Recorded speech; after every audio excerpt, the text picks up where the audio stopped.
मैं आगे बढ़ रहा हूं और जो जातिवार जनगणना बिहार की विधानसभा में उसके आधार पर जो आर्थिक सर्वे की रिपोर्ट रखी गई है, वो रिपोर्ट क्या कहती है यह मैं आपको बताना चाहता हूं।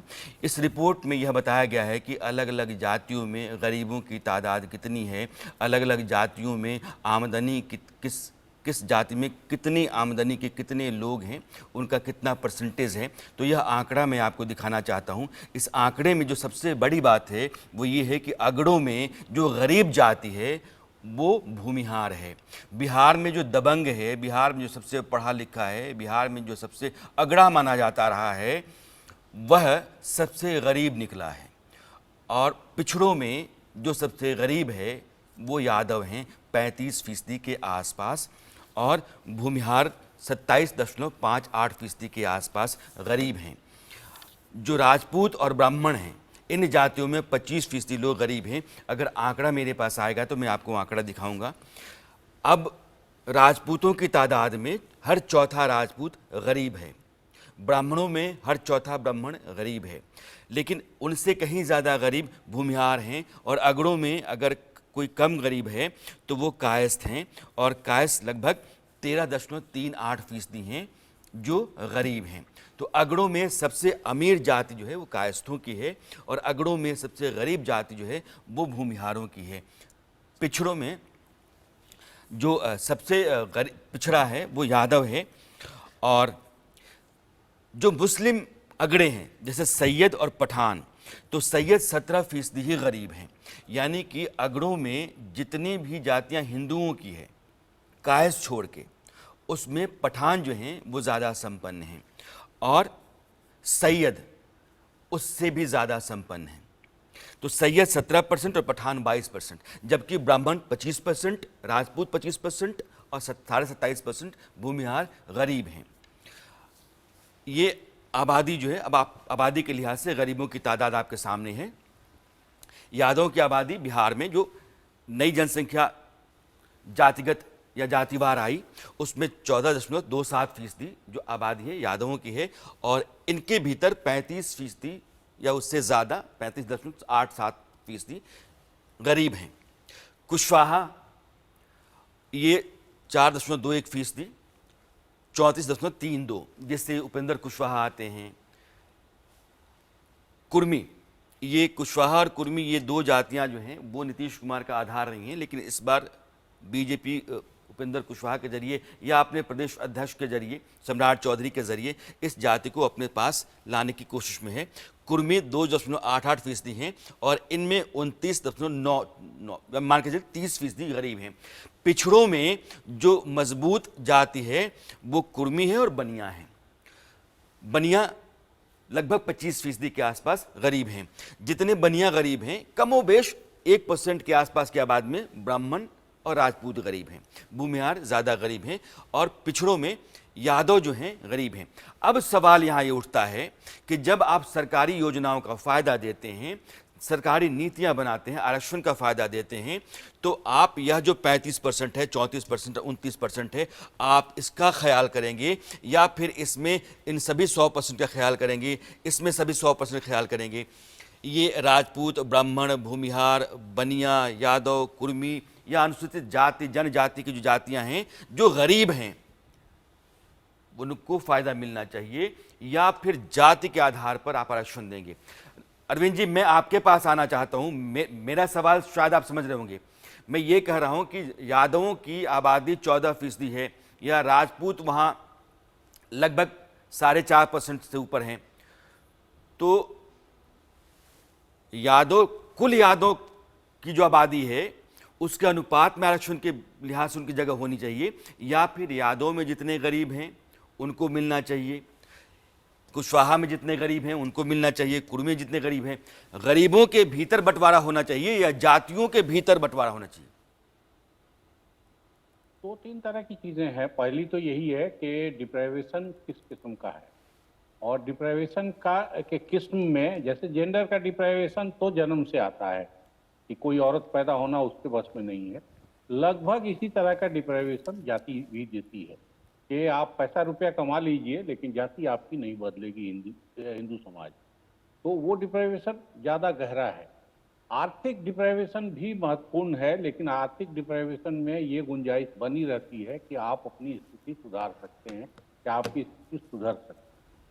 तो मैं ये कह रहा हूँ अभी आज की जो चर्चा हुई है या जो आंकड़े आए हैं, उनसे ये बातें बहुत साफ मजबूती से उभर के आ रही है कि जातिगत आरक्षण जो है या जातिगत डिप्राइवेशन को गिनना या उसका इलाज करना आरक्षण के जरिए, इलाज हल्का है, इलाज कोई परमानेंट इलाज नहीं आरक्षण, वो बहुत छोटा इलाज है। सोसाइटी में जितने किस्म के डिप्राइवेशन हैं, और एक डिप्राइवेशन आज नीतीश कुमार ने खुद से बोल के बता दिया कि औरतों का डिप्राइवेशन सबसे ऊपर है। डॉक्टर लोहिया पिछड़े पाए में 100 में 60 में औरतों की गिनती पिछड़ों में करते थे, चाहे वो किसी जाति की औरत जी। तो इसलिए डिप्राइवेशन की बात जब होगी आरक्षण के कंटेक्स्ट में या किसी किस्म का लाभ देने के कंटेक्स्ट में, तो इन हर किस्म के डिप्राइवेशन को गिनना पड़ेगा। और ये अच्छा है कि आंकड़े आ गए हैं, अब जाति के साथ आर्थिक आंकड़े भी आ गए हैं। पॉसिबल है कि इन आंकड़ों में अभी गड़बड़ होगी। अगर जनगणना के शुरुआती आंकड़े आप देखेंगे तो आपको भरोसा नहीं होगा कि करीब 40% आबादी को ठीक ठीक मालूम नहीं है कि वो जाति के श्रेणी में कहाँ है। अंबेडकर की चिंता मुख्य रूप से इस बहिष्कृत समाज, वो वर्ड ही इस्तेमाल करते हैं कि हम लोग बहिष्कृत समाज के हैं, कि बहिष्कृत समाज का हिस्सा 40% है, लेकिन हिंदू समाज में वो किस दर्जे पे है, वो बने ये अरविंद जी का एक अलग सवाल है, और मुझे लगता है कि यह भी एक बुनियादी सवाल है कि एक बड़ी आबादी को नहीं पता है कि जाति के किस दर्जे में वो आती है, और उसको फिर उसके साथ सलूक सरकार या व्यवस्था कैसे करना चाहती है, या उसको जो अधिकार मिल रहे हैं वो किस तरह के अधिकार हैं। अब ये अनुसूचित जाति जो है, शेड्यूल कास्ट जिनको कहते हैं, उसकी कुल आबादी बिहार में 19.65% है, और इसके भीतर जो गरीब हैं वो 42%, 43% मानिए आप, 42.93%।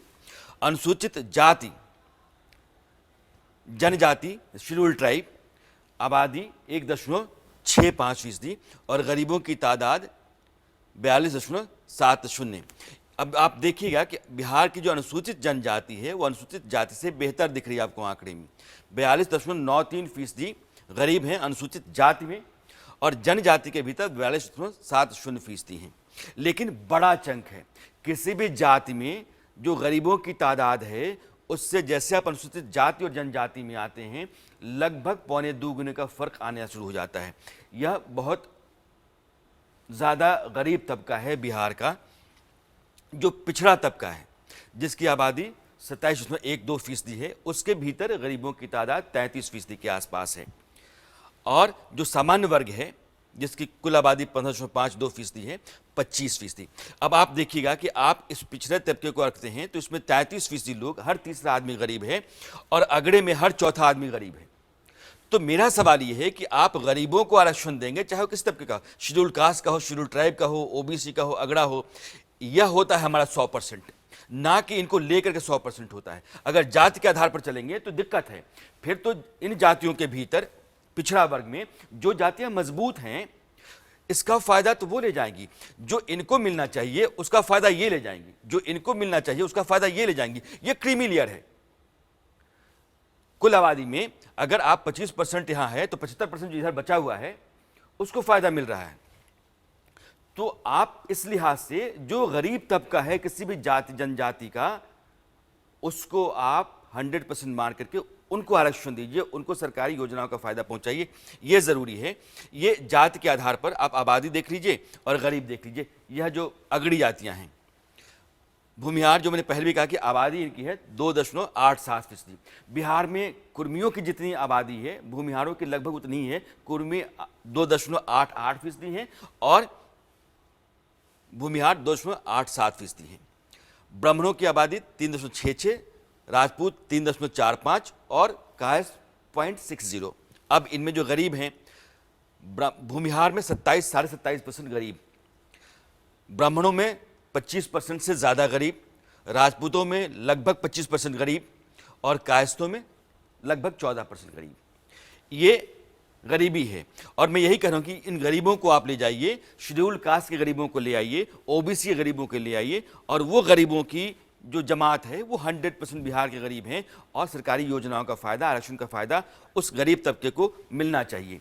तो यह अब जो आर्थिक सर्वे है जातिगत जनगणना के बाद, इस आर्थिक सर्वे के आधार पर एक अलग बहस छिड़ती है कि जो गरीब है फायदा उसको या फायदा जातियों को देना चाहते हैं।